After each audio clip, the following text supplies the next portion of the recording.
नमस्कार दोस्तों, आप सभी का विक्टेडा पे स्वागत है। जैसा कि आपने थंबनेल पढ़ लिया होगा, इस वीडियो में मैं आपको अपनी जर्नी बताने वाला हूं, क्योंकि बहुत सारे व्यूअर्स थे, उन्होंने बोला सर अपनी स्टोरी बताओ सर कि आपका सिलेक्शन कैसे हुआ, क्या था। तो जो चीज़ मैंने फेस की मैं आपको बता रहा हूँ कि आप अपने से रिलेट कर लोगे। मतलब कि जो मेरे साथ हुआ है वो कहीं ना कहीं आपकी लाइफ में भी हो रहा होगा, स्टूडेंट लाइफ में। तो हो सकता है कि मेरी इस वीडियो से आपको थोड़ा सा मोटिवेशन मिले, थोड़ा सा आप गाइडेंस प्राप्त कर सको, और थोड़ा सा जो आपकी लाइफ में प्रॉब्लम आ रही है उसको भी आप थोड़ा दूर कर सको, जो स्टडी के लिए आ रही है। तो चलते ही वीडियो स्टार्ट करते हैं। देखिए, ये वीडियो बस मेरी एक जर्नी है, जब मैं अपनी पढ़ाई से लेकर मैं कब तक सेलेक्ट हो गया। जब 2019 को मैं कहूँगा, जब मेरा सिलेक्शन हो गया, तो तब के बाद क्या हुआ वो तो लाइफ चेंज ही हो जाती है। मैं उससे पहले की क्या मेरी जर्नी है मैं बता देता हूँ। देखिए, आप सभी को मेरा नाम पता है, पहले मैं अपना नाम ही बता देता हूँ। बहुत लोग को नाम नहीं पता, बहुत लोग पूछते हैं। सूरज श्रीवास्तव मेरा नाम है, ठीक है। और मैंने जो स्टडी की है वो मैंने प्रयागराज से ही की है,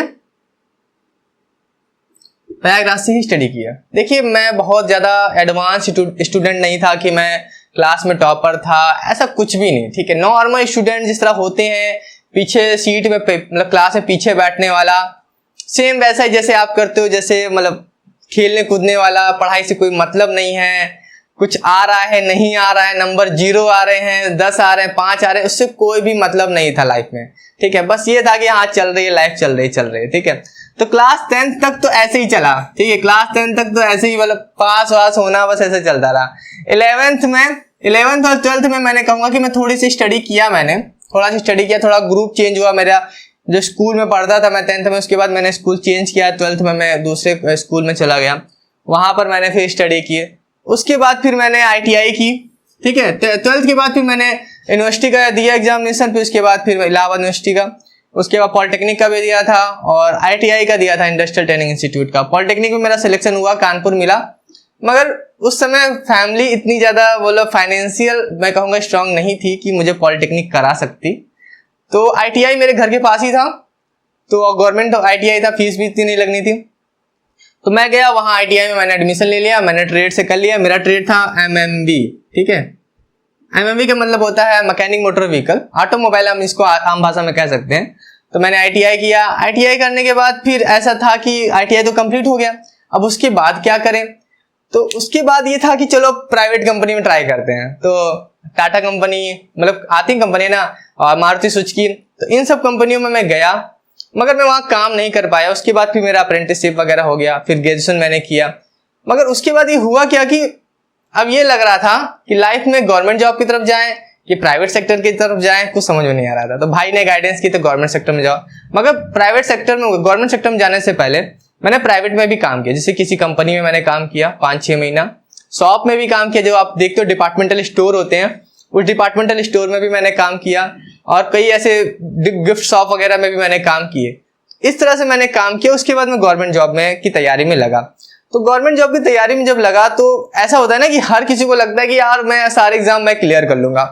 वैसे मेरे अंदर भी आ गया कि मैं भी अब एग्जाम सारे क्लियर कर लूंगा, कोई भी दिक्कत नहीं है, कोई भी एग्जाम आएगा, SSC आएगा, कुछ भी आएगा।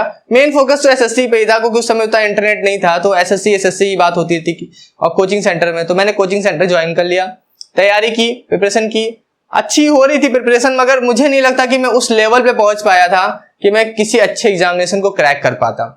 और SSC के अलावा कुछ और दिमाग में आता नहीं था, जैसे आप BSF, ये सब चीजें, इन सब के बारे में दिमाग नहीं आता था। मगर मैं आर्मी की रैलियां देखता था, ऐसा नहीं कि मैं आर्मी की रैलियां नहीं देखता था। आर्मी की रैली के अलावा मुझे ये सब नहीं पता था कि CAPF भी कुछ होता है, ITBP में भी जा सकते हैं, BSF में भी जा सकते हैं। मुझे इसके बारे में कोई भी नॉलेज नहीं थी, ना कोई गाइडेंस करने वाला था, गाइड करने वाला था। तो बस ऐसे ही जिंदगी चल रही थी। और उसके बाद मतलब कि एक तरफ से आ गया, घर से नोटिस मिल गया, अल्टीमेटम मिल गया कि मतलब कि this is your last time, मतलब this is your last attempt, after that you have to do private job. मतलब करना पड़ेगा प्राइवेट जॉब, नहीं तो फिर चल नहीं पाएगा। तो फिर लगा कि अब अल्टीमेटम मिल गया है।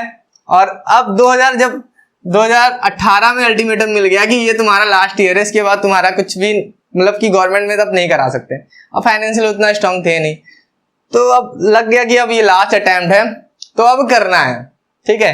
तो अब करना है, तो अब करने के अलावा फिर मैंने क्या किया, मैंने जो चीजें मैं इससे पहले नहीं करता था, मतलब कि जो मैंने स्टडी में उतना फोकस नहीं करता था, कॉन्सेंट्रेट नहीं करता था, करता था मगर उस लेवल पे नहीं करता था जिस लेवल पे मुझे करनी चाहिए थी। मुझे अपनी स्ट्रेंथ नहीं पता थी कि मेरी स्ट्रेंथ कितनी है, मेरा कैलिबर कितना है, मेरा कैपेसिटी कितनी है। तो फिर मैंने मतलब अपना सब कुछ झोंक दिया, मतलब जो चीज हो सकता है ना वो सब झोंक दिया। मतलब सारा रिवीजन करना, बहुत ज्यादा प्रैक्टिस करना, ये सब चीजें मैं 2018 से पहले नहीं करता था। मतलब जो मेन चीजें मैंने एक एनालिसिस की अपने आप को लाइफ में, जर्नी में, वो सबसे अच्छी चीज कि रिवीजन और प्रैक्टिस। आप पढ़ तो बहुत कुछ सकते हो, पढ़ लोगे आप सब कुछ, मगर रिवीजन और प्रैक्टिस है वो डिसाइड करता है कि आपने कितना उससे गेन किया, उससे कितना कैप्चर किया। तो आपकी लाइफ में भी मैं बता रहा हूं कि जो रिवीजन और प्रैक्टिस है ना यार, ये बहुत ज्यादा कि बहुत बड़ा फैक्टर है, बहुत बड़ा रोल प्ले करता है। तो 2018 के बाद मैंने रिवीजन और प्रैक्टिस पे बहुत ज्यादा फोकस कर दिया। मैंने ऐसा नहीं था कि मैं किसी वीडियो देख के, मैंने खुद से एनालिसिस किया यार कि रिवीजन और प्रैक्टिस जरूरी है। फिर 2018 में ही फिर मैंने एक इंग्लिश की क्लासेस ज्वाइन की, इंडिविजुअल क्लासेस, केवल इंग्लिश पढ़ने के लिए। और बता रहा हूँ पहली बार लाइफ में कहीं पर मैं फर्स्ट आया था। वहां कोचिंग सेंटर में इंग्लिश का था, इंग्लिश का टेस्ट हुआ, ठीक है, इंग्लिश का टेस्ट हुआ और मैं टेस्ट में फर्स्ट आया कि मुझे तो पता नहीं था कि मैं फर्स्ट आऊंगा। तो फिर मैं लिस्ट में अपना नाम नीचे से ऊपर देख रहा था और मैं नीचे से देखना स्टार्ट किया। मुझे पता था कि मैं फर्स्ट तो नहीं आने वाला, तो नीचे से देखना स्टार्ट किया और फर्स्ट मैं जब जाके देखा कि मेरा नाम सबसे ऊपर लिखा हुआ है, मुझे बिलीव ही नहीं हुआ कि यार मैं ऐसा कर सकता हूँ, आई कैन डू इट। ऐसा कर ही नहीं सकता था, लगता ही नहीं था कि मैं कर पाऊंगा। फर्स्ट आया। फिर उसके बाद मैंने ये चीज पहचान लिया यहाँ पर कि अगर आप रिवीजन और प्रैक्टिस कर रहे हो तो भीड़ से कोई मतलब नहीं है। मैंने फिर ये देखा कि जितने लड़के जो कोचिंग में 250 लड़के थे और उनमें फर्स्ट आ गया मैं। मुझे लगता था कि मैं सबसे घटिया हूं, मुझे नहीं आता कुछ भी, मगर उनमें फर्स्ट आ गया और मैं लगता था कि वो सब बहुत अच्छा पढ़े लिखे हैं, आगे बैठते थे, मैं सबसे पीछे बैठता था। मेरी आदत थी सबसे पीछे बैठने की और वो सबसे आगे बैठते थे, हमेशा हर चीज का जवाब देते थे, फिर भी मैं फर्स्ट आ गया। इसका मतलब मैं समझ गया कि वो बस एक दिखावा है, एक इल्यूजन है कि उसमें आपको बस दिखता है कि हाँ लोग कर रहे हैं, ये हो रहा है, वो पढ़ने में, मगर ऐसा कुछ भी नहीं है, ठीक है। वो एक इल्यूजन होता है जो आंखों के लिए लगता है कि हाँ यार, हमारे माइंड को लगता है कि हाँ ये बंदा मुझसे बहुत तेज है, बहुत स्मार्ट है, बहुत कुछ है, मगर रियलिटी ये होती है कि आप उससे अच्छा बेटर कर सकते हो, आप उससे बहुत ज्यादा बेटर कर सकते हो, मगर आपको अपने ऊपर विश्वास करना पड़ेगा कि हाँ you have to believe in yourself, ठीक है। After that you can do anything यार, इफ यू नो यार I am capable, I can do anything यार, so that will help you in your preparation. So यही मैंने किया, मैंने अपने आप को पहचाना कि हाँ मेरे अंदर है प्रैक्टिस और रिवीजन से बहुत कुछ हासिल कर सकते हैं। फिर उसके बाद मैंने एग्जाम जो क्रैक करना स्टार्ट किया ना, फिर SSC, UPTPLSC और उसके बाद आपका IT, BP और जो भी अदर एग्जामिनेशन आए, उसके बाद मैंने सारे एग्जामिनेशन क्रैक करना स्टार्ट किया।